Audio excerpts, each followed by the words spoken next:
First question was about foreign policy, and you were asking about the relationship between Thailand and Myanmar, and then there was some news that was released, to me, unverified news that was released regarding the leader of Cambodia about migrant workers. That's the first question. The second question was about minimum wage and education reform. Is that correct? Minimum wage and the foreign investors say that you should focus on reforming the educational system and transforming sector with modern technology. Okay. So to answer the question consecutively, the first question, like how I responded yesterday, we are verifying the news first, whether it was something that was communicated or was a real concern from the leader of our neighboring countries or not. And I think the Ministry of Foreign Affairs is also doing the same thing.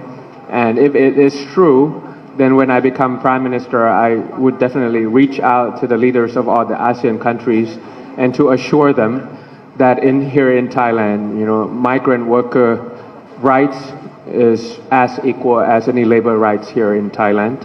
So I want to make sure that for them to be part of our economic engines for the past 10 years and 10 years going forward, as a Prime Minister, as the Prime Minister, I will ensure that their people is well taken care of and have the dignity and the rights that they deserved as part of the driver of our economic growth.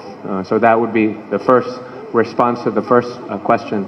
The second one regarding minimum wage, foreign direct investment, and education reform and the use of technology. I think the question is not an either or decision.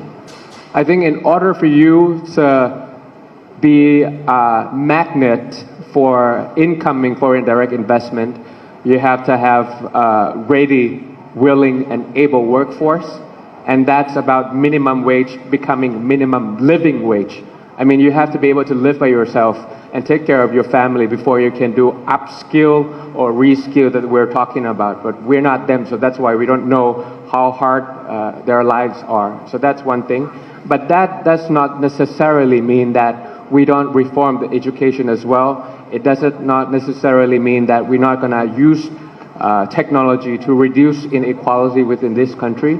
So I take the comments of the foreign direct investors very seriously and equally upon the three requests that they're saying. So when I become Prime Minister, reducing corruption, improving governance, education reform, upgrading technology, as well as increasing minimum wage so that they're as productive as they could be in delivering inclusive growth.